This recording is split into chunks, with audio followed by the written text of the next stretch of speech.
और फिर आप मुझसे कहते हो कि मैं सिर्फ भारतीय जनता पार्टी की आलोचना क्यों करता हूं। जब भारतीय जनता पार्टी चुनावी राजनीति में झूठ का सहारा लेती है तो मैं उस पर सवाल क्यों ना उठाऊं। लोकसभा चुनावों से लेकर विधानसभा चुनावों में भारतीय जनता पार्टी सिर्फ झूठ के आधार पर अपने विरोधियों पर हमला करती है।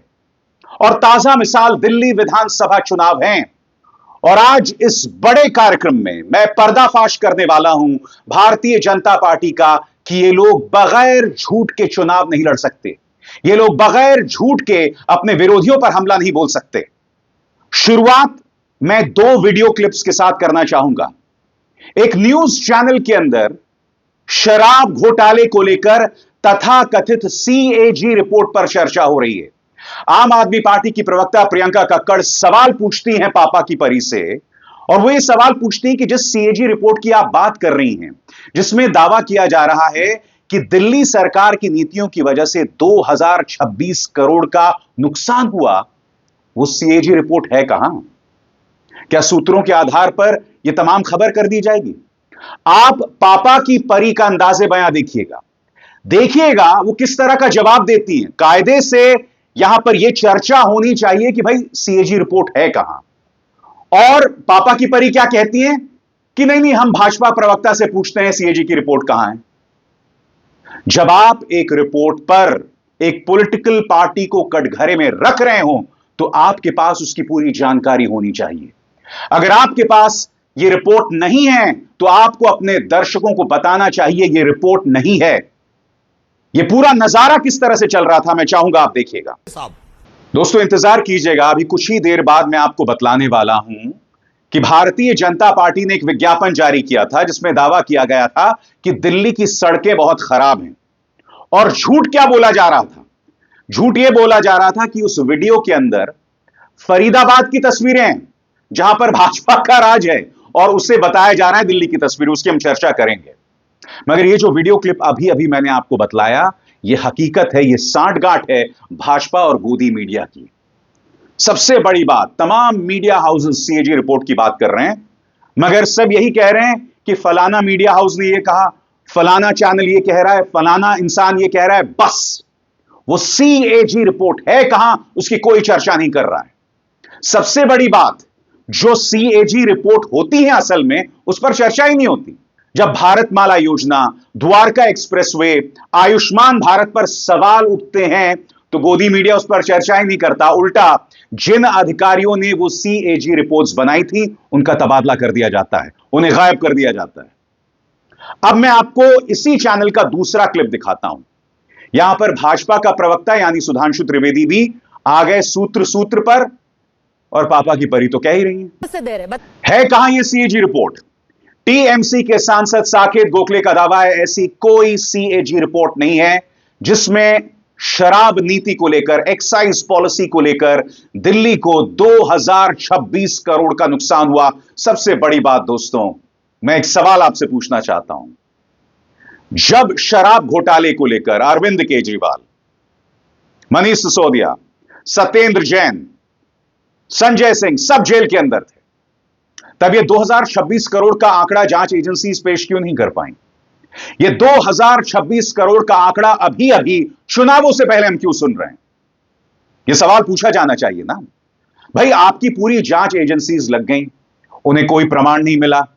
आप जानते हैं कि अरविंद केजरीवाल जिन धाराओं में जेल में बंद थे, अदालत तब तक आपको बेल नहीं देती जब तक अदालत इस बात को लेकर आश्वस्त ना हो जाए कि पुख्ता सबूत नहीं है, तब जाकर आपको इन धाराओं में बेल मिलती है। कहां थे उस वक्त 2026 करोड़ के आंकड़े?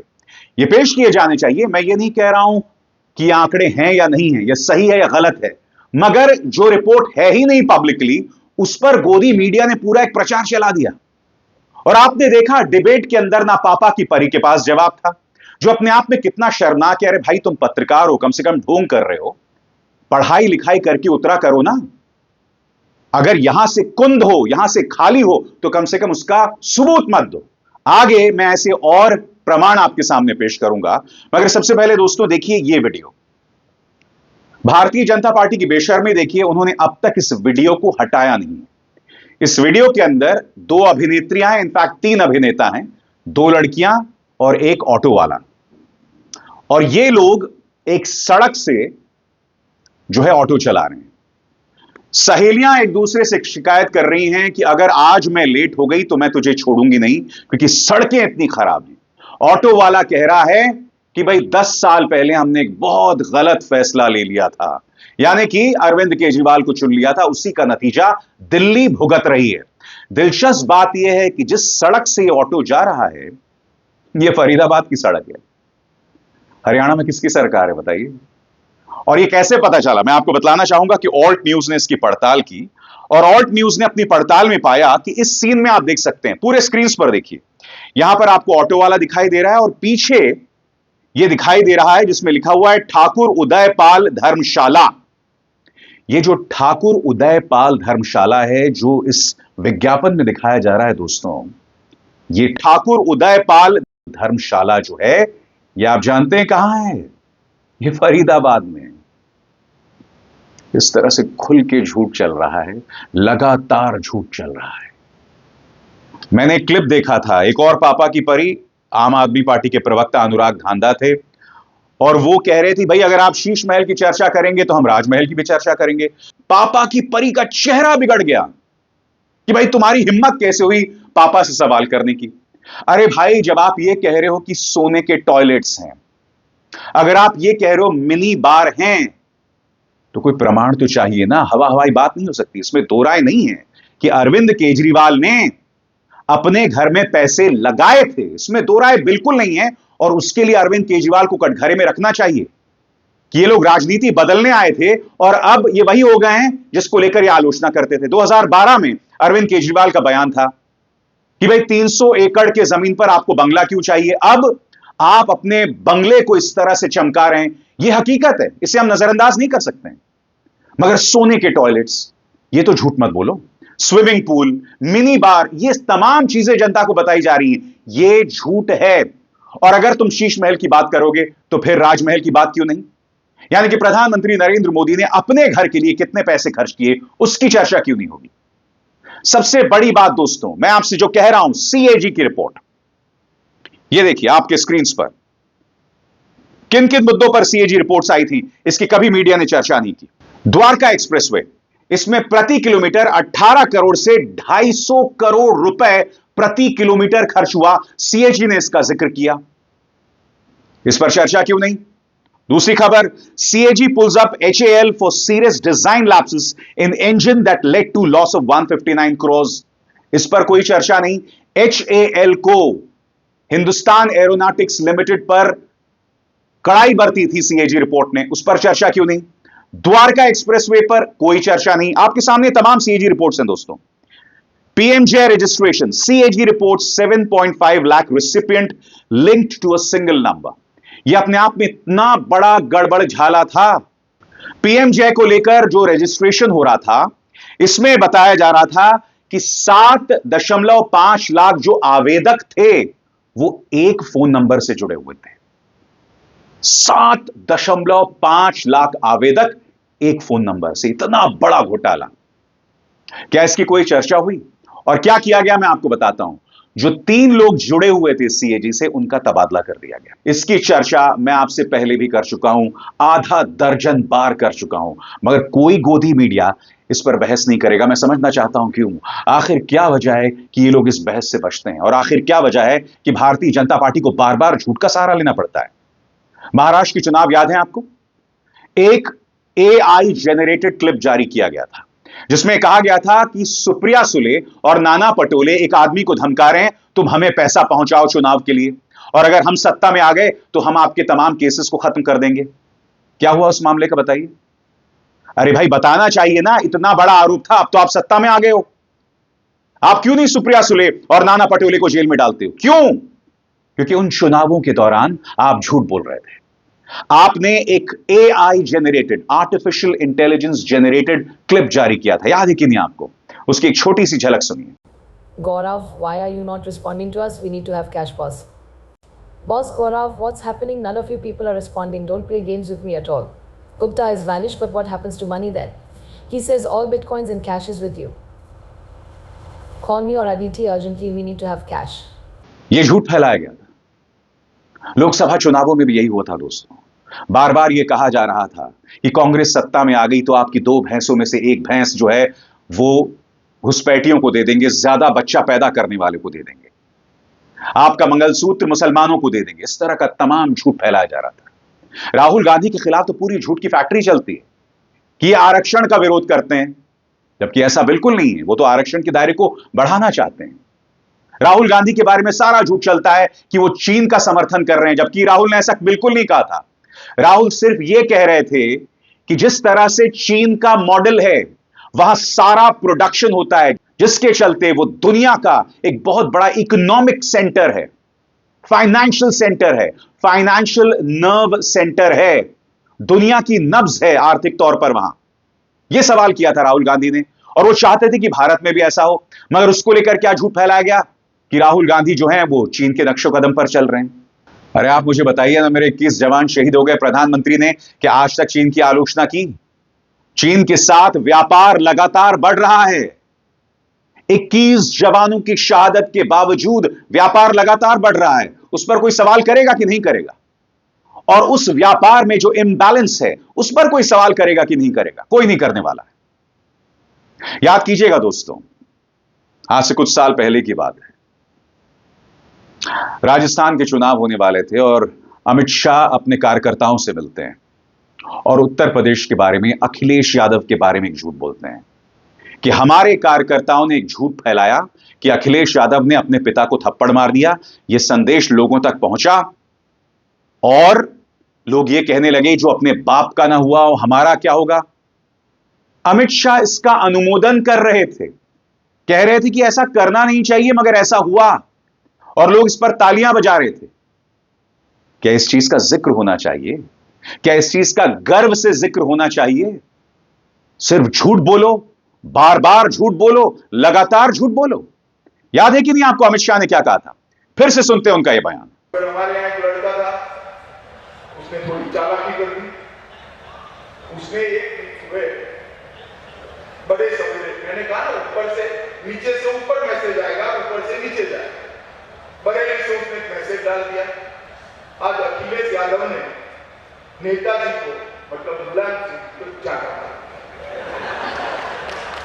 अब मारा नहीं, नेताजी और अखिलेश जी 600 किलोमीटर दूर थे, मगर उसने डाल दिया और सोशल मीडिया की प्रदेश की टीम ने समझे बगैर उसको नीचे भी डाल दिया। सब जगह फैल गया।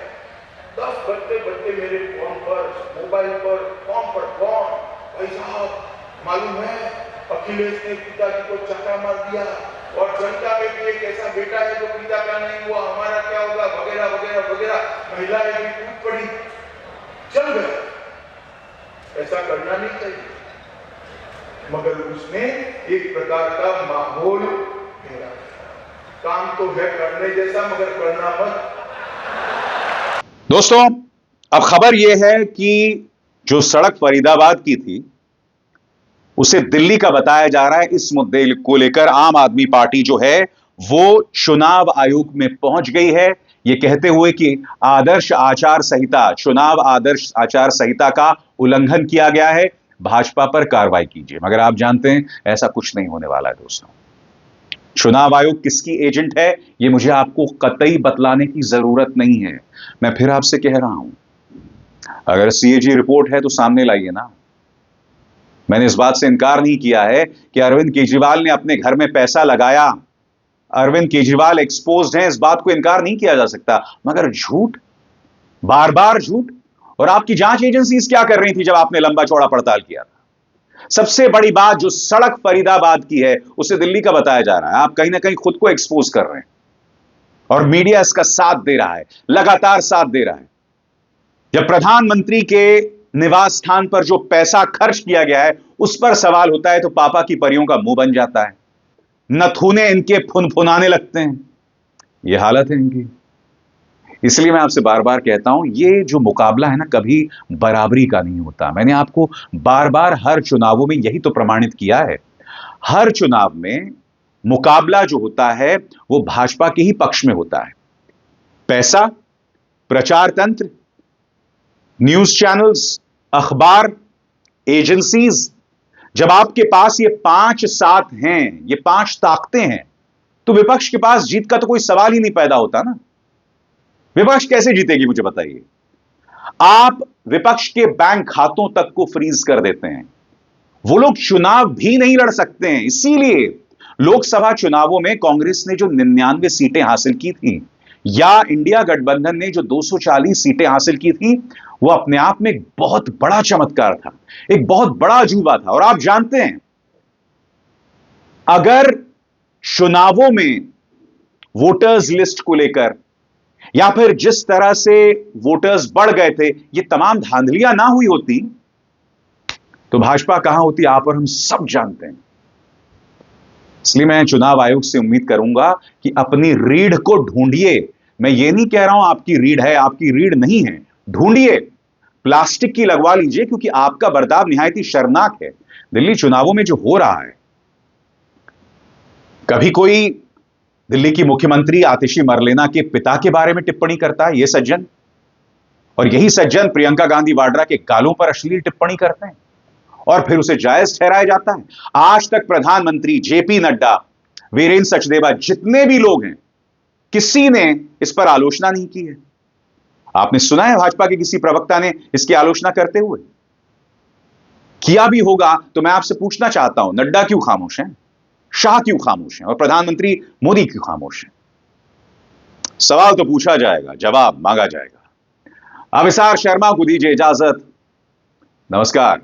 स्वतंत्र और आजाद पत्रकारिता का समर्थन कीजिए, सच में मेरा साथी बनिए। बहुत आसान है दोस्तों, इस ज्वाइन बटन को दबाइए और आपके सामने आएंगे ये 3 विकल्प, इनमें से एक चुनिए और सच के इस सफर में मेरा साथी बनिए।